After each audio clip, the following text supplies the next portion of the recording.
ጤና ይስጥልን የከበረ ሰላምታችን በመላው ዓለም ሆናችሁ ቃል ስፖርት ዩቲዩብ ቻናላችንን ለምትከታተሉ ውድ አድማጮቻችን ሁሉ ይድረስ ብለናል። ከእናንተ ከሆነው ቃል ስፖርት ዩቲዩብ ቻናል ለዚህም ሰዓት መርጠን ያሰናዳላችሁን ስፖርታዊ ጥንቅሮች በቅደም ተከተል እንደ ሁልጊዜው እያደረስናችሁ ቆይታ የምናደርግ ይሆናል። እስከ ፕሮግራማችን ፍጻሜ ስትቆዩን ላይክ፣ ሰብስክራይብ እና ሼር ማድረግ እንዳይረሳ። በዚህኛውም የመረጃ ሰዓታችን በርከት ያሉ አጫጭር ስፖርታዊ ጥንቅሮችን ስናደርሳችሁ ከማድሪድ ወቅታዊ ጉዳዮች ጋር በተያያዘ በርከት ያሉ ጥንቅሮችን በዚህም ሰዓት አግኝተናል፣ ታደምጡታላችሁ። በባርሴሎና የመረጃ ሰዓታችን ዝውውር ላይ ትኩረት እናደርጋለን። ወደ ቡድኑ የሚመጡ ከክለቡ የሚለቁ ተጫዋቾችን ጨምሮ ማለት ነው። በዓለም ዋንጫ በጉዳት ምክንያት ከዓለም ዋንጫ ውጭ የሆኑ በጣም አሳዛኝ ተጫዋቾችን ሰማን ዛሬ። በሰበር ሁሉንም ይዘናቸዋል። በተለይም በትልልቆቹ ሀገራት ውስጥ የሰማነው ነው። የዓለም ዋንጫን የተመለከተም ሰፊ አጫጭር ስፖርታዊ መረጃ በዚህኛው የመረጃ ሰዓታችን ለእናንተ ውድ አድማጮቻችን ይዘናል። በተወዳጁ የእንግሊዝ ፕሪሚየር ሊግ የመረጃ ሰዓታችንም በርከት ያሉ ጥንቅሮችን ለእናንተ ውድ አድማጮቻችን ይዘን መተናል። በተለይም በመረጃ ሰዓታችን ከዙር ጋር አያይዘን ሰሜዎቹን የዓለም ክለብ ሻምፒዮኖቹን ቼልሲን የተመለከተ ጥንቅር እናደርሳችኋለን። በሊቨርፑል የመረጃ ሰዓታችን ከክለቡ ተሰናባች ይሆናሉ ስለተባሉ ተጫዋቾች፣ ከዛ ውጪ በቡድኑ እንግዲህ የአዲሱ አሰልጣኝ ሹመትን በተመለከተ ያሉ ወቅታዊ ሁነቶችን ጨምሮ ተጨማሪ ጥንቅሮች በቃል ስፖርት ዩቲዩብ ቻናል ለሊቨርፑላውያን ተይዘዋል። አርሰናል ኮከቦችን ከሚያመጣበት አንድ ክለብ ሌላ ኮከብ እየተመለከተ ይገኛል። ትልቅ ዝውውር ይሆናል ተብሎ ይጠበቃል። ከዛ ውጪ በአርሰናል ወቅታዊ የዝውውር ጉዳዮች ላይና ተጨማሪ የቡድን ዜና በቃል ስፖርት ዩቲዩብ ቻናል እናካፍላችኋለን። ለማንቸስተር ዩናይትድ ደጋፊዎች ትልቅ ዜና አለን። በዝውውር ጉዳይ ላይ አንድ የተረጋገጠና እርግጥ የሆነ መረጃ ለተጨማሪ ጥንቅር ይዘንበታል። በዝውውር ጉዳይ አማራጮችን እያየ የሚገኘው ማንቸስተር ዩናይትድ ከጀርመንም ከጣሊያንም ተጫዋቾችን እየመለመለ ይገኛል። ተጨማሪ የቡድን ዜናም አግኝተናል። በዩናይትድ በኩል አብራችሁን ቆዩ። ላይክ ካረጋችሁን ግን ለእኛ በብዙ ያግዘናል። ላይካችሁ እንዳይለየን፣ ሀሳብ አስተያየታችሁንም ጻፉልን። ከቃል ስፖርት ዩቲዩብ ቻናል ጋር መልካም ቆይታ ብለናል። በሪያል ማድሪድ በኩል የቦሩሲያ ዶርትመንድ ፕሬዚዳንት ሃንስ ጆሺም በሪያል ማድሪድ ወቅታዊ ጉዳይ ላይ ሀሳብ አጋርተዋል። ኤርሊንግ ሃላንድ ለሪያል ማድሪድ ትልቅ አድናቆት አለውና ወደፊት እዛ መጫወት እንደሚፈልግ አልደበቀንም ነበረ። ነገር ግን በዚህ ክረምት ከሲቲ እንደማይለቅ እርግጠኛ መሆናቸውን ገልጸዋል። ከ2 እስከ 3 ዓመት ባለ ጊዜ ውስጥ ግን በሪያል ማድሪድ እንመለከተዋለን እያሉ ይገኛሉና በዚህኛው ፕሬዚዳንታዊ ምርጫ የኤንሪኬ ሪኬልሚ አመጣዋለሁ ያሉት ሃላንድን የማምጣት እድላቸው በጣም ዝቅተኛ መሆኑን የቀድሞ ሰው የቦሩሲያ ዶርትመንድ ፕሬዚዳንት ሃንስ ጆሺም ተናግሯል። እሳቸው ያው በቦሩሲያ ዶርትመንድ ሃላንድን ስለሚያውቁት ነው። የሉዊስ ኤንሪኬ ሪኬልሚ ግን ለሲቲ ምላሹ ባርሴሎናም ለፊጎ እንዲያርጓቸው የሚል ነበረ። ግን ነገርየው ከባድ ነው እያሉ ይገኛሉ። ለማንኛውም ሪኬልሚ ከተመረጥኩኝ አይቀርም ያሉት ዝውውር እንደሆነ ይታወቃል። ከእሳቸው ጋር በተያያዘ እኔ ከተመረጥኩኝ ኤርሊንግ ሃላንድን አመጣለሁ አሉ። የሃላንድ ወኪል ማንሲቲ እና ወኪሉ እንግዲህ እንደማይለቅ ተናገሩ። ሪኬልሚ እኔ ከተመረጥኩኝ የርገን ክሎፕን አመጣለሁ አሉ። የክሎፕ ወኪል ክሎፕ ወደ አሰልጣኝነት የመመለስ እቅድ የለውም እያሉ ይገኛሉ። ሪኬልሚ ምናልባት ድርድር አድርጎ አሳምኗቸው ነው ወይ በዛን ያክል ደረጃ ሚዲያ ላይ ቅስቀሳ ሲያደርግባቸው የሚለው ነገር በትልቁ ጥያቄ የተነሳ ነው። ኤንሪኬ ሪኬልሚ ከቀናት በፊት የሚያሰለጥነውን ክለብ ለቆ ወደ ማድሪድ ለመምጣት የተስማማ ማሰልጣኝ ያለ ሲሉ እንደነበረ ይታወቃል። ኤንሪኬ ሪኬልሚ እኔ ከተመረጥኩ ደግሞ ክሎፕ ብለዋል። ምናልባት ነገርየውም ትንሽ ይጋጫል እያሉ ነውና ፕሬዚዳንታዊ ምርጫ ቅስቀሳው ላይ ምናልባት እሳቸው ያላረጋገጡትን ነገር ይዘው መጥተዋል ለሚዲያ ወይም ለምርጫ ቀስቀሳ እየተጠቀሙት ነው ወይም ማድረግ የማይችሉትን ነገር ቃል እየገቡ ነው በሚል ወቀሳ እየቀረበባቸው ይገኛል። ጉዳዩን ቃል ስፖርት ዩቲዩብ ቻናል እየተከታተል ነው። በሪያል ማድሪድ በኩል 2 ሲዝን ያለ ዋንጫ ማጠናቀቃቸው ነው። ፍሎሬንቲኖ ፔሬዝ በገዛ ፍቃዳቸው ፕሬዚዳንታዊ ምርጫ አደርጋለሁ ወደሚል ነገር የመጡት በተለይም ተቃውሞ ሲበረታባቸው 2 ዓመት ያለ ዋንጫም ትክክል አይደለም ብሏል አንቶኒ ሩዲገር። ናም በቀጣይ ውድድር ዓመት ይህንን ነገር ማሻሻል አለብን፣ ወደፊት መቀጠል አለብን። በሪያል ማድሪድ መሸነፍ በጣም ከባድ ነው ብሏል። ያጣናውን ነገር መልሰን ማግኘት እንችላለን። ለቀጣይ ዓመት ራሳችንን በደንብ እያዘጋጀን እንገኛለንም ብሏል። እንግዲህ በሪያል ማድሪድ በኩል ሞር ስለ ክለቡ በደንብ ለማወቅ ይረዳን ዘንድ ፕሬዚዳንታዊ ምርጫ፣ ከዛ በኋላ ፕሬዚዳንታዊ ምርጫውን ያሸነፈው ሰው የሚያመጣው አሰልጣኝና የሚዘዋወሩ ዝውውሮች በቀጣይ ሪያል ማድሪድን ዓመት ለመተንበይ የሚረዳ ይሆናል። እስካሁን ባለው ግን ባለፉት 2 ዓመታት ክለቡ የገጠመው ነገር በጣም ከባድ እንደነበረ የሚዘነጋ አይደለም። ለፕሬዚዳንታዊ ምርጫ ምክንያት የሆነው ባለፉት 2 ዓመታት የተመዘገበው ውጤትም እንደነበረ እንደዚሁ የሚዘነጋ አይደለም። በባርሴሎና በኩል አሌያንድሮ ባልዴ በበርካታ ክለቦች ይፈለጋል ቢባልም ባርሴሎና መቆየት ምርጫው አድርጓል። በሞንዶ ዲፖርቲቮ በኩል ዛሬ የወጣው መረጃ ደግሞ የሚያመላክተው ባርሴሎና በጣም ትልቅ የሚባል የዝውውር ሂሳብ ከቀረበላቸው ሁኔታውን ሊያጤኑት ይችላል የሚል ነው። በአሌያንድሮ ባልዴ በኩል ተጫዋቹ ግን መቆየት ምርጫው አድርጓል። ከእንግሊዝ ክለቦች ነው ስሙ የሚያያዘው። ሌላው ከበርካታ ክለቦች ጋር ስሙ እየተያዘ የሚገኘው የባርሴሎና ተጫዋች ዳኒ ኦልሞን በተመለከተ ተጫዋቹ አሁንም ዋነኛ ፍላጎቱ በዛው በባርሴሎና መቆየት መሆኑን አረጋግጧል። ስለዚህ ሌሎች ጥያቄዎችን ለማየት ፈቃደኛ አይደለም እየተባለ ነው። ግን ባርሴሎና ይሄም ተጫዋች ላይ የሚቀርቡ ትልቅ ገንዘቦች ካሉ ሊመለከት ይችላል እየተባለ ነው። ሌላው ዛሬ ሞንዶ ዲፖርቲቮ በባርሴሎና በኩል ያረጋገጠው አያክስ በቀጣይነት ወደ ቡድኑ ሊያመጣቸው ካሰቧቸው ሰዎች ውስጥ አንዱ የባርሴሎና ግብ ጠባቂ ማርክ አንድሬ ተር ስቴገን ነው እየተባለ ይገኛል። የ34 ዓመቱ ጀርመናዊ ግብ ጠባቂ ከባርሴሎና ጋር የ2 ዓመት ውል ቀሪ ሲኖረው የውድድሩ ሁለተኛ አጋማሽ በውሰት ለጂሮና ተሰጥቶ ማሳለፉ ይታወቃል። በዚህ ክረምት ክለቡን በቋሚነት ይለቃል ሲባል አያክሶች የተጫዋቹ ዋነኛ ፈላጊም ጭምር ናቸው። በጀርመን ቡንደስሊጋ ተጫውቶ ያለፈው ቶማስ ሙለር በርካታ አስደናቂ ጊዜያትን በባየር ሙኒክ ቤት አሳልፏል። ከበርካታ ክብሮች ውስጥ ለአብነት ያክል በግል ካሳካው ነገር አንዱ 21 አሲስቶች ነው። 2019-20 በፈረንጆች አቆጣጠር ላይ የያዛት ሪካርድ ነበረች። እቺ የቶማስ ሙለር ሪካርድ በነገራችን ላይ እስካሁን አልተነካችም። በቶማስ ሙለር እጅ ተይዛ ነው የምትገኘው በቡንደስሊጋ። በአውሮፓም ዙሪያ በሜሲ በኩል ቀድሞ የነበረ ከዛ በዘለለ ደግሞ ብሩኖ ፈርናንዴዝ በዚህ ውድድር ዓመት የተጋራው የአሲስት ብዛት መጠን እንደሆነ ይታወቃል። ከዚህ ጋር በተያያዘ ቶማስ ሙለር በእግር ኳስ ማብቂያ ዘመኑ ተመልሶ ወደ ባየር ሙኒክ ቤት መምጣት እንደሚፈልግና በባየር ሙኒክ ሊሰራ የሚችልባቸው ሰፊ እድሎች እንዳለም እየተዘገበ ይገኛል። ህልሙም ወደ አሰልጣኝነት ከመጣ ግን በዛው በባየር ሙኒክ ሊጀምር እንደሚችልም ነው። በዓለም ዋንጫ አሳዛኙ ዜና አርጀንቲና ቤት ነው። አርጀንቲና ተጫዋቿን ከዓለም ዋንጫ ውጭ መሆኑን ይፋ አድርጋለች። አርጀንቲናዊ የማርሴይ ተከላካይ ሊዮናርዶ ባልሬድ በጉዳት ምክንያት ከዓለም ዋንጫ ውጭ ሆኗል። በብሔራዊ ቡድን ልምምድ ወቅት ነው ጉዳት ያጋጠመው። በነገራችን አንድ ሌላም ተጫዋች ሰምተናል፣ እያጣራ ነው ከዓለም ዋንጫ ውጭ የሆነ አንድ ኮከብ ተጫዋች አለ ከወደ ላቲን አካባቢ። አሁን ላይ ተጫዋቹ በጉዳት ከዓለም ዋንጫ ውጭ መሆኑን የአርጀንቲና እግር ኳስ ፌዴሬሽን አሳውቆ አሰልጣኝ ሊዮኔል ስካሎኒ ለአዲስ ተከላካይ ጥሪ ያደርጋሉ ተብሎ ይጠበቃል። ሊዮናርዶ ባልሬዲ በጣም አሳዛኙ አጋጣሚ ነው ለተጫዋቹ። ከዛ ውጭ ግን እንዳልኳቸው አንድ በላቲን ብሔራዊ ቡድን ውስጥ የደረሰ ሌላ ጉዳት እንዳለ አረጋግጠናል። ተጨማሪ መረጃዎችን ለማምጣት ስለፈለግን ነው በዚህኛው ዜናችን ላይ መካተት ያልፈለግነው። በማለዶ ጥንቅራችን ላይ ግን እናነሳዋለን ማን ነው የሚለው በተጫዋቹ ጉዳይ ላይ።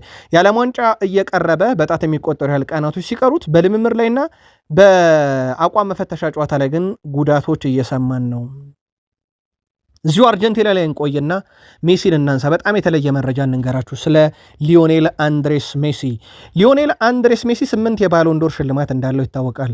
በዓለም ዋንጫ ላይ በአጠቃላይ ከ1250 በላይ ተጫዋቾች ይጠበቃሉ። በዚህኛው የዓለም ዋንጫ ላይ ከነኚህ ከ1250 በላይ ተጫዋቾች ውስጥ ወደ ቤተሰቦቻችን ቢደመሩ ያላቸው የባሎንዶር ብዛት ከአንድ ሜሲ ጋር እኩል ነው የሚሆነው። የ1247ቱ ተጫዋቾች ያላቸው የባሎንዶር ብዛት ከአንድ ሜሲ እኩል ነው፣ 8 ማለት ነው። በእርግጥ ሮናልዶ 5ቱን ስለያዘ እንጂ ሮናልዶ በዚህኛው የዓለም ዋንጫ ባይጫወት ደግሞ ሜሲ ከሌሎቹ በብዙ ርቀት ይበልጥ ነበር ማለት ነው። ለማንኛውም ሊዮኔል አንድሬስ ሜሲ በትልቁ የሚጠበቅበት የዓለም ዋንጫ ነው። ከሊዮኔል አንድሬስ ሜሲ ጋር በተያዘ ደግሞ ውድ ቤተሰቦቻችን ምናልባትም ከፍተኛ ግብ አስቆጣሪ ሊሆን የሚችልበት የዓለም ዋንጫ በትልቁ በግል ደረጃ የሚጠበቁ ክብሮች ውስጥ አንደኛው እሱ ነው። እንደሚያስቆጠራቸው የግብ ብዛቶች ይወሰናል። ከዛ ውጭ ደግሞ በዓለም ዋንጫ የተጫወታቸውን የጨዋታ ብዛት ሪካርዱን ከፍ እያደረገ መሄዳል ተብሎ ይጠበቃል። በዚህ ዓለም ዋንጫ ላይ ክሮሻ ትጠበቃለች። በምክንያት ነው 2018 ላይ በፈረንሳይ ተሸንፈው ሁለተኛ ደረጃን ይዘው ነው ያጠናቀቁት። ስለዚህ 2018 ሁለተኛ ወጡ። በአምና ውድድራቸው ሶስተኛ ወጥተዋል። ምናልባት አሁን የቀራቸው ከቶፕ 3 ውስጥ አንደኛ መውጣት ነው። ምናልባት ክሮሻ የቀራትን አንደኝነት በዚህኛው የዓለም ዋንጫ ታሳካለች ወይ? ባለፉት 2 የዓለም ዋንጫ ላይ ሁለተኛና ሶስተኛ ሆና ነበረ ያጠናቀቀችው። ዘንድሮስ የሚለው በትልቁ ይጠበቃል። በነገራችን ላይ ባለፉት 10 የዓለም ዋንጫ ውድድሮች ላይ አርጀንቲና 2 ጊዜ ዓለም ዋንጫውን ወሰደች። ጀርመን 2፣ ብራዚል 2፣ ፈረንሳይ 2 ወስዳለች። የተቀረውን 2 ደግሞ ጣሊያንና ስፔን ተከፋፍሎታል። ስለዚህ በዚህኛው የዓለም ዋንጫስ ሌላ አሸናፊ ሀገር ይጠበቃሉ የሚለው በትልቁ ይጠበቃል። ባለፉት 10 ዓመታት ውስጥ ግን ወደ 6 የሚጠጉ ብሔራዊ ቡድኖች ናቸው ዋንጫውን የተከፋፈሉት። ከዚህ ጋር በተያያዘ ውድ ቤተሰቦቻችን ወደ 5 የሚጠጉ ብሔራዊ ቡድኖች ናቸው የተከፋፈሉት። ከዚህ ጋር በተያያዘ ዘንድሮስ የሚለው በትልቁ ይጠበቃል። በዓለም ዋንጫ ወጣቱ ብሔራዊ ቡድን በነገራችን ላይ ከአፍሪካ ነው። በጣም ለየት ያለ መረጃ የአፍሪካው ክለብ ኮት ዲቫር በዓለም ዋንጫ ወጣቱን ስብስብ ይዞ ይገኛል። ሁለተኛ ኢኳዶር፣ ሶስተኛ ቦስኒያ ሄርዜጎቪና፣ አራተኛ ሞሮኮ፣ አምስተኛ ቱኒዚያ፣ ስድስተኛ ስፔን፣ ሰባተኛ ደቡብ አፍሪካ፣ ስምንተኛ ኖርዌይ፣ ዘጠነኛ ዩናይትድ ስቴትስ ኦፍ አሜሪካ፣ አስረኛ ጋና። በዚህ ውስጥ ኮት ዲቫር፣ ሞሮኮ፣ ደቡብ አፍሪካ እና ጋና ከ1 እስከ 10 ውስጥ 4 አፍሪካ ብሔራዊ ቡድኖች 5 የአፍሪካ ብሔራዊ ቡድኖች ኮት ዲቫር፣ ሞሮኮ፣ ቱኒዚያ፣ ደቡብ አፍሪካ እና ጋና 5ቱ በእድሜ በጣም ትንሹን ስብስብ ይዘው ይመጣሉና አፍሪካውያን በጣም ወጣቶችን ይዞ በመምጣት ከሁሉም የዓለም ሀገራት በጣም የተሻለው ነው። ምናልባት በዓለም ዋንጫው ደግሞ የት ድረስ ይሄዳሉ የሚለው በትልቁ ይጠበቃል። በማለዳው ጥንቅራችን የኢራን ተጫዋቾች አሜሪካ ይጫወቱና ጨዋታው እንዳለቀ በፕሌን ተጓጉዞ ሜክሲኮ ነው የሚያርፉት ብለናችሁ ነበረ። ይሄ ከዓለም ዋንጫው ጋር በተያያዘ እና ኢራንና አሜሪካ በገቡበት ሰጣ ገባ ነው። በቃል ስፖርት ዩቲዩብ ቻናል በሀሳብ መስጫ ሳጥናችን ላይም የማለዳ ጥንቅራችን ላይ ያካተ ነው ጥያቄዎች ሲቀርቡ ነበር። እንዴት እንደዚህ አይነት ነገር ይደረጋል ኢራን ላይ በሚል ማለት ነው። በነገራችን ላይ ካታር የሚገኘውም የኢራን ኤምባሲ ነው የአሜሪካ ኤምባሲ ነው ቪዛውን የሚሰጣቸው።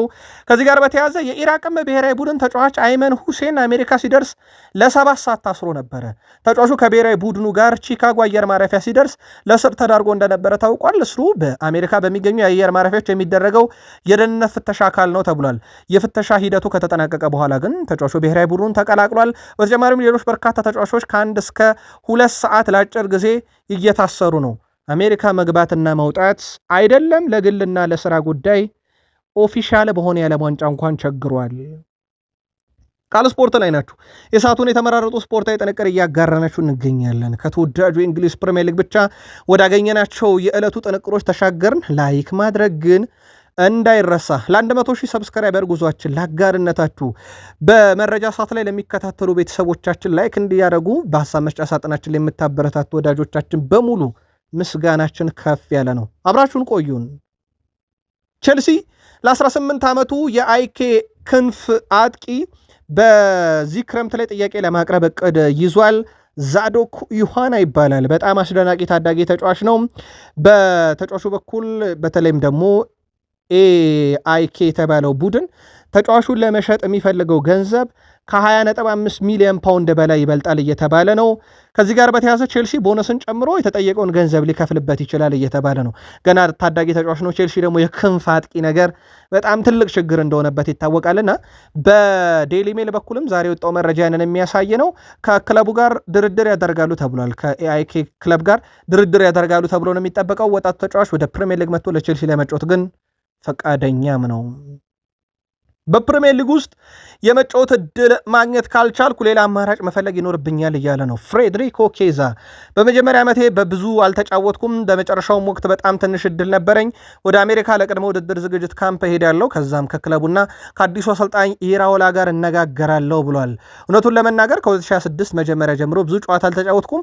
ከሊቨርፑል ጋር ጥሩ ግንኙነት አለኝ። በጥር ወር ክለቡና ስሎት መልቀቅ እንደማልችል ነግረውኝ ነበረ። ታስፈልገናል ተብዬ፣ ነገር ግን ሳስፈልግ የነበረው ለስኳድ ዴብዝ እንጂ ከዛ ውጭ ቡድኑ ለማገልገል አልነበረም። ቆይቻለሁኝ፣ ግን ተጨማሪ ጨዋታ እድሎችን ማግኘት አልቻልኩም። ከክለቡ ጋር የፕሪሚየር ሊግ ዋንጫ እንዳሸንፍ ተፈቅደውልኛል፣ ግን የመጫወቻ ደቂቃ እያገኘው ስላልሆነ ሁኔታውን ከአንድ ኢራኦላ ጋር ተነጋግሬ በዚህ ክረምት ወስናለሁ ብሏል። ከዝውውር ጋር በተያያዘ ለአብነት ያክል ኮዲ ጋክፖ በክለቡ ቆይታውንም እርግጥ አይደለም እየተባለ ነው። ምናልባት ከአንዲ ኢራኦላ ጋር ሌላ ያወራሉ የተባሉት ተጫዋች አንደኛው ኮዲ ጋክፖ ሆኗል። በርካታ ክለቦች እየተመለከቱት ነው። ካርተስ ጆንስን በተመለከተ ወደ ጣሊያን ሊያቀና እንደሚችል ያረጋገጠው ፍሬድሪኮ ኬዛ ነው። ምክንያቱም ስለ ጣሊያን ብዙ ነገር ጠይቆኛል ብሏል። የጣሊያን ክለቦች ከሌሎች የአውሮፓ ክለቦች ጋር በተያያዘ ማለት ነው። የጣሊያን ክለቦች ደግሞ ሞር የካርተስ ጆንስ ፈላጊ እንደሆኑ ይታወቃል። ኢንተር፣ ዩቬንቱስ ስማቸው በስፋት እየተነሳ ነው። ካርተስ ጆንስም ክለቡን ሊለቅ የሚችልበት በጣም ሰፊ እድል አለ እየተባለ ይገኛል። ከዛ ውጭ ያው ኮናቴ ለቋል ከሊቨርፑል፣ ሳላ ለቋል ከሊቨርፑል። ስለዚህ በዚህ ክረምት ላይ መልቀቃቸው የተረጋገጡት እነኚህ ተጫዋቾች እንዳሉ ሁሉ ቀጣይ የሚጠበቁ አሉ።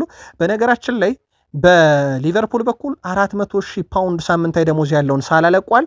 150,000 ፓውንድ ሳምንታዊ ደሞዝ የነበረውና 400,000 ፓውንድ ደሞዝ አድርጉልኝ ያለው ኮናቴንም በተመሳይ ለቀቅ ክለብ እንደሆነ ይታወቃል። አንዲ ረውላ እንደ አሰልጣኝ ሁሉም ሰው ደስተኛ ማድረግ ሁል ጊዜ የማይቻል ነገር ነው፣ ግን ሁሌም ሰው ስራውን በምቾት የሚሰራበት ባህል መፍጠር አለብን ብዬ አስባለሁ ብሏል። በእያንዳንዱ ክለብ ውስጥ ሁሉም የራሱን ሚና መወጣት ይፈልጋል፣ በተለይም ደግሞ እንደየክለቦቹ ባህል ብሏል። ምናልባት በተለያዩ ቦታዎችና በተለያዩ ኃላፊነቶች ውስጥ እንሰራ ይሆናል፣ ነገር ግን ሁላችንም ስራችንን ማከናወን አለብን። እናም ይህን ማድረግ የሚችለው እኛ ልንፈጥረው በምንችለው ምርጥ የስራና መተባበር ውስጥ ነው። እናም ቡድኑን በጋራ ወደነበረበት እንመልሰዋለን ብሏል። ሻምፒዮንስ ሊግ ይሳተፋል ቡድናቸው በቀጣይ ውድድር ዓመት። ሊቨርፑል ለአርኔ ስሎት ትልቅ ክብር አለኝ፣ በጣም ትልቅ ክብር ነው ለስሎት ያለኝ፣ ምክንያቱም የፕሪሚየር ሊግ ሻምፒዮን ሆኗል። እንደ ሊቨርፑል ያለን ክለብ ሻምፒዮን ማድረግ ግድ ስለሚል ብሏል። ሻምፒዮንስ ሊግን በተመለከተ እንደ ተጫዋች አንድ ጊዜ ብቻ የመጫወት እድል ነበረኝ። በአትሌቲኮ ቢልባኦ ስጫወት ብዙ ጊዜ ለሻምፒዮንስ ሊግ እንሳተፍ ነበረ፣ ግን ሻምፒዮንስ ሊግ አንድ ጊዜ ብቻ ተጫውቻለሁ። አሁን ደግሞ እንደ አሰልጣኝ ለመጀመሪያ ጊዜ በውድድሩ ለመሳተፍ ጓጉቻለሁ ብሏል። በርከት ያሉ ጨዋታዎችን ክለቡን እየመሩ ያገለግላሉ። በአርሰናል በኩል ኮከብና ከዋክብቶችን ከስፔኑ ክለብ ሪያል ሶሴዳድ ማምጣት ያውቁበታል። ይህንንም አድርገውታል። ዙቤሜንዴ፣ ሚካኤል ሜሪኒዮ ከሪያል ሶሴዳድ የመጡ ተጫዋቾች ናቸው። በእርግጥ እነ ኦዴጋርድም በአንድ ወቅት የተጫወቱበት ቡድን ነው ሪያል ሶሴዳድ። አርሰናል ለሪያል ሶሴዳድ የክንፍ ተጫዋች ለሆነው ባሪያኒቼ የመጀመሪያ ጥያቄ ሊያቀርብ ነው የሚል መረጃን ትራንስፈር ኒውስ ይዞ ወጥቷል። ተጫዋቹን በቅርበት እየተከታተሉትም ነው። የሰሜን ለንደኑ ክለብ ቶትናም በነገራችን ላይ የተጫዋቹ ፈላጊ ነው። የተጫዋቹ ኮንትራት ላይ 75 ሚሊዮን ዩሮ ተለጥፎበታል። አርሰናሎች ግን ይህን አይነት ጥያቄ ያቀርባሉ ተብሎ አይታሰብም። ምናልባትም ከ50 ሚሊዮን ዩሮ በታች አርሰናል ዝውውሩን ለመፈጸም ፍላጎት አላቸው የሚል መረጃ ነው በስፋት የወጣው። እና አንድሪያ ቤርታ እንግዲህ የድርድር አቅማቸው ይታወቃልና ምን ሲያደርጉ እንደነበረ አምና አይተናል። ዘንድሮም እዚህ ተጫዋች ላይ ምን ያህል ሄዳሉ የሚለው በትልቁ ይጠበቃል። ባርኒያቼ በጣም አስደናቂ የክንፍ ተጫዋች ነው። በአርሰናል በኩል ሌላው ከዝውውር ጋር በተያዘ ሊነሳ የሚችለው የበርንማውዞቹን ተጫዋቾች በማምጣት ሂደት ላይ ነው። ሮያንን ማምጣት በጣም አስቸጋሪ ነው። 150 ሚሊዮን የተለጠፈበት ሌላኛው ኤል ጁኒየር ክሩፒ ነው። ይህን ተጫዋች በተመለከተም በክለቡ በዛው የመቀጠል ፍላጎት አለውና በቀጣይ ውድድር ዘመን በበርንማውዝ ቤት ሊያሳለፍ የሚችልበት በጣም ሰፊ እድል አለ ተብሏል። የኒኮላ ባርኮላን ጉዳይ በተመለከተ ስሙ በስፋት ከአርሰናል ጋር ሲያዝ የነበረው ተጫዋች ነው። ፓሪስ ሰን ዠርሜን መሸጥ እቅድ የለውም አሁን ላይ፣ ግን መሸጥ የሚችልበት አማራጭም ካለ ከ130 ሚሊዮን ዩሮ በላይ ይፈልጋል። አርሰናል በዚህ ላይ በቀጥታ መሳተፍ አይፈልግም። ስለዚህ አርሰናል ሌሎችንም የክንፍ ተጫዋቾች አማራጭ ሁኔታ እየተመለከተ ሲገኝ አንደኛው የሪያል ሶሲዳዱ ባርኒያቼ በትልቁ የሚጠቀሰው ተጫዋች ነው። በአርሰናል በኩል ቡካዮ ሳካም በዘንድሮ የውድድር ዓመት በጣም ጥሩም ባይባል ከሌሎቹ ዓመት አንጻር ነው። በጣም ጥሩም ባይባል ግን በጣም ትልቅ ቁጥሮችን ያስመዘገበበት ዓመት ነው። ለአብነት ያክል 100ኛ ጎል አስተዋጽኦን የደረሰበት 200 የፕሪሚየር ሊግ ጨዋታ ለአርሰናል የተጫወተበት ዓመት ነው። 300 ጨዋታዎችን በአጠቃላይ በሁሉም መድረክ አርሰናል ወክሏል። በፕሪሚየር ሊጉ በወጣትነት ዕድሜው 50 ጎል 50 አሲስት ላይ የደረሰ ሁለተኛው ተጫዋች የእንግሊዝ ፕሪሚየር ሊግ ሻምፒዮን የሆነበት ዓመት ነው። ከሳካ ጋር በተያያዘ እንደውም ሩድ ጉሌት በአውሮፓ ሻምፒዮንስ ሊግ የፍጻሜ ጨዋታ ብቸኛው ከአርሰናል ሲጫወት ያየሁት አጥቂ ብሎ አወድሶታል። በዛ ምሽት ጨዋታ ላይ ከአርሰናል ከአካዳሚ ጀምሮ ያደገ ተጫዋች ነው። የሚኬል አርቴታ ጋር አብረው ያደጉ ናቸው ማለት ይቻላል። ሚኬል አርቴታ ክለቡን ከያዙ የመጀመሪያው የበርንማውዝ ጨዋታቸው ጨምሮ ቋሚ የነበረው እሱ እንደነበረ ይታወቃል። ሌላው ዘንድሮ ደግሞ እያሳደጉት የሚገኙት ማክስ ዶማን ነው። ማክስ ዶማን በፕሪሚየር ሊጉ የፔፒ ዓመቱ ምርጥ ወጣት ተጫዋች እጩ ውስጥ የገባም በእድሜ ትንሹ ተጫዋች ሆኗል። ለትልቅ ነገር ሌላ የሚጠበቀውና ምናልባት ከሳካ በኋላ ያየ ነው በአርሰናል ቤት ያደገ ምርጡ ተጫዋችም ሊሆን ይችላል። ከአርሰናል ጋር በተያዘ ምናልባት በቡድን ዜና ልናነሳ የወደድ ነው ዊሊያም ሳሊባ ነው። ዊሊያም ሳሊባን በተመለከተም ትራንስፈር ማርኬት 100 ሚሊዮን ዩሮ ማውጣት የሚችል በጣም አስደናቂ ተጫዋች ነው። ከቨርጅል ቫንዳይክም በኋላ 100 ሚሊዮን ዩሮ ማውጣት ይችላል ተብሎ በትራንስፈር ማርኬት የተተመነው ተጫዋች ዊሊያም ሳሊባ ሆኗል። ምን አይነት አስደናቂ ጊዜን እንዳሳለፈ አንደኛው ማሳያ ነው። ሌላው በአርሰናል በኩል ልናነሳ የወደድ ነው ከሃቨርዝን ነው። ከሃቨርዝ በአውሮፓ ሻምፒዮንስ ሊግ ምሽት የፍጻሜ ጨዋታ ዕለት አርሰናል መሪ ያደረገች ግብ አስቆጥሮ ነበረ በጨዋታው ላይ። ያቺ ግብ የአውሮፓ ሻምፒዮንስ ሊጓ ማለት ነው የአርሰናል የወሩ ምርጥ ግብ ተብላ ተመርጣለች። ምናልባት እዚህ ጨዋታ ላይ በተመለከተ ግን ሩድ ጉሌት አርሰናል በካይ ሃቨርትዝ ያችን ግብ ካስቆጠረ በኋላ ያሳየው የመከላከል ሂደት አልወደድኩትም። ከአንድ ሳካም ውጪ ሲጫወት አላየውም። አርሰናል ያንን የካይ ሃቨርትዝን ግብ ካስቆጠሩ በኋላ በጥሩ ሁኔታ በዛው ቢንቀሳቀሱ ግብ ያስቆጠሩ ነበር። ያ ጨዋታ አርሰናል በእጁ የነበረ ግን ያልተጠቀመበት ብሎ ተችቷቸዋል። በዩናይትድ በኩል ዛሬ አንድ መረጃ ይፋ ተደርጓል። ማንቸስተር ዩናይትድ እና አታላንታ ሁሉንም ወረቀቶች ተፈራርመው ዛሬ ጨርሰዋል። ኤደርሰን 100% የዩናይትድ ተጫዋች ሆኗል። ውድ የቃል ስፖርት ዩቲዩብ ቻናል የዩናይትድ ደጋፊዎቻችን 45 ሚሊዮን ዩሮ ማንቸስተር ዩናይትድ ለዝውውሩ ከፍሏል። ኤደርሰን በቀጣይነት ፊርማውን ማኖር ብቻ የቀረው ሲሆን ሁለቱ ክለቦች ግን ሰነዶችን ተለዋውጧል።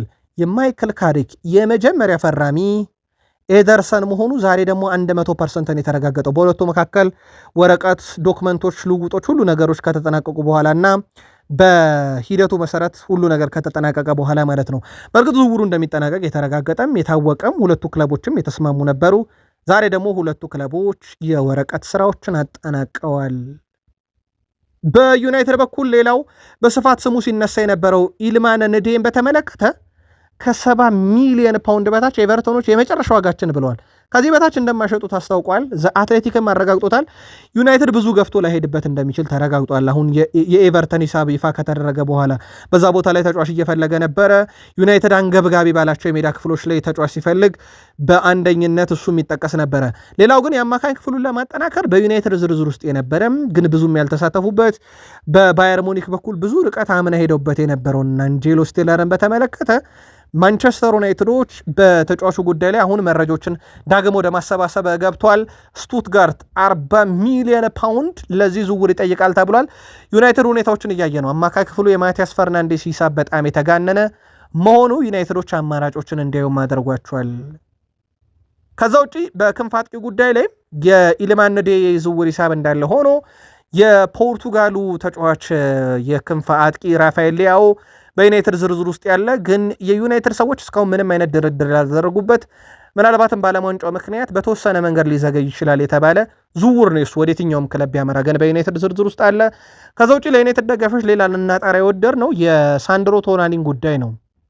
ሳንድሮ ቶናሊ በሲቲ ዝርዝር ውስጥ ያለ በዩናይትድም በአርሰናልም ዝርዝር ውስጥ ያለ ግን ከ100 ሚሊዮን ፓውንድ በላይ የሚፈለግበት ነው። ዩናይትድ እዚህ ዝውውር ውስጥ ይቀጥላል ተብሎ አይታሰብም።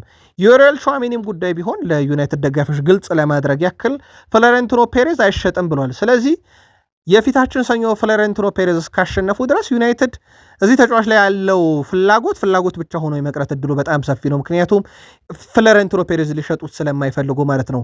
ሌላ በጣም ከፍ ያለ ብቃት ያለው አማካይ ተጫዋችን ዩናይትድ ወደ ማሰስ ሊገባ ይችላል። ምናልባት ሰኞ የኦሪየል ቹዋሜኒ ጉዳይ ሊለይ ይችላል። አዲሱ ሰው ኤነሪኬ ሪኬልሚ ሚዲያ ላይ ይፋ ባያደርጉትም ቪኒሺየስ ጁኒየርን የመሸጥ እቅድ አላቸው ፕሬዚዳንት ከሆኑ ምናልባት ፌድ ቫልቬርዴ እና ኦሪየል ቹዋሜኒ የሚለው ይጠበቃል። ግን ዩናይትድ ሙር ኤነሪኬ ሪኬልሚ ካሸነፉ ነው ይህን ተጫዋች ሊያገኝ የሚችልበት እድል ያለው። ሌላው በዩናይትድ በኩል ልናነሳ የወደድነው ኤታን ዌትሊን ነው። በአካዳሚ ውስጥ ያደገ በጣም አስደናቂ ተጫዋች ነው። ክረምት ላይ በበርካታ ክለቦች እንደሚፈለግ እንግዲህ እየተነገረ ነበረ ባለፈው ክረምት ላይ። አሁንም በዚህኛውም ክረምት ላይ ትልቅ ኢላማ ሆኗል። ሻልክ ወደ ቡንደስሊጋ ከተመለሰ በኋላ ይህን ተጫዋች ከማንቸስተር ዩናይትድ ለመውሰድ ፍላጎት አላቸው። ዩናይትድ ግን የአካዳሚ ውጤት የሆነውን ተጫዋቹን በውሰት ብቻ ነው መልቀቅ የሚፈልግ እንጂ በቋሚነት ሊለቀው እንደማይፈልግ ይፋ አድርጓል። ከዚህ ጋር በተያያዘ በርከት ያሉ ክለቦች ተጫዋቹን ከማንቸስተር ዩናይትድ ለማስኮብለል በሚያደርጉት ጥረት ላይ ወደ ቡንደስሊጋ ያደገው የጀርመኑ ክለብ ሻልክ 04 በትልቁ ስማቸው እየተነሳ ይገኛል። ዩናይትድ ለሻልክ 04 ግን በቋሚነት እንደማይሸጡትና የውሰት ድርድሮችን ግን ለማድረግ ክፍት ነው። በዩናይትድ በኩል ማርከስ ራሽፈርድን በተመለከተም የአቋም ለውጥ የለም። አሁንም በባርሴሎና እና በዩናይትድ መካከል የሚደረገው ድርድር ፈቅ አላለም። ከእንግሊዝ ብሔራዊ ቡድን ጋር ይገኛል። በነገራችን ላይ የማንቸስተር ዩናይትድ አመራሮች እነ ኦማር ቤራዳ፣ ጄሰን ውልኮክስ እስካሉ በዩናይትድ መለያ ተመልሶ ይጫወታል ተብሎ አይታሰብም። ስለዚህ ዩናይትድ በሱ ዝውውር ጉዳይ ላይ ገንዘቡ ብቻ ነው እየፈለጉ የሚገኙት። አፕዴት እናደርገው ብለን ነው። ከዛ ውጪ ማንቸስተር ዩናይትድ ዳግም ወደ ድርድር የገባው በስቴዲየም ጉዳይ ነው። ማንቸስተር ዩናይትድ ስቴዲየሙን ሊገነባ ባሰበበት ቦታ ላይ ካሉ የመሬት ባለ ይዞታዎች ጋር እስካሁን ድርድር ላይ እንዳለ ይታወቃል። አሁን ቢቢሲ ስፖርት ይዞት በወጣው መረጃ መሰረት በአዲሱ ስቴዲየም ዙሪያ በነኚህ 2 እና 3 ሳምንታት ውስጥ ነገሮችን ለመጨረስ ይፋዊ ስራ ጀምሯል። ማንቸስተር ዩናይትድ ከ100,000 በላይ ደጋፊዎችን የሚይዘው ግዙፍ ስቴዲየም ለመገንባት የሚያደርገው ጥረት በይዞታ ችግር ምክንያት እስካሁን ሊሳካ እንዳልቻለ ይታወቃል። የቀድሞ የማንቸስተር ዩናይትድ ተጫዋች ፓትሪስ ኤቭራ ላሚን ያማል በሱ ጊዜ ቢኖር ሊጋፈጠው እንደማይችል ተናግሯል። በምርጥ ብቃቴ ላይ በነበርኩ በተለይም በማንቸስተር ዩናይትድ ስጫወት በነበረበት ሰዓት ላይ ያማል ከኔ ጋር 1 ለ1 ፈጽሞ ያደርገው አሁን ተጫዋች ላይ እያደረገ ያለውን ነገር ብሏል። ሮናልዶና ሜሲ ሌሎች ተጫዋችንም ጠይቋቸው ያለው ኤቭራ እኔ ፊት ሮናልዶ ሜሲም ያልሞከሩትን ነገር ላሚን ያማል ይሞክሯል ተብሎ አይታሰብም። ሁለቱም ተጋፍጠውኝ አላደረጉትም የሚለው ፓትሪስ ኤቭራ ላሚን ያማልም አሁን ያደረገውን ሌሎች ላይ እኔ ላይ ያደርግም እያለ ነው። ምናልባት ጉዳዩን በገለልተኝነት ለቃል ስፖርት ዩቲዩብ ቻናል ውድ አድማጮቻችን እንቶ በፓትሪስ ኤቭራ ዘመን የነበረው የተከላካይ ጥራት ደረጃው አሁን ላሚን ያማል ሌሎችን እንዳደረገ አያደርገኝም እያለ ነው። የእናንተን የግል ምልከታ በሐሳብ መስጫ ሳጥናችን በቃል ስፖርት ዩቲዩብ ቻናል ያጋሩን። ጥንቅራችን ግን እዚህ ጋር ያበቃል። ላይክ ማድረግ እንዳይረሳ።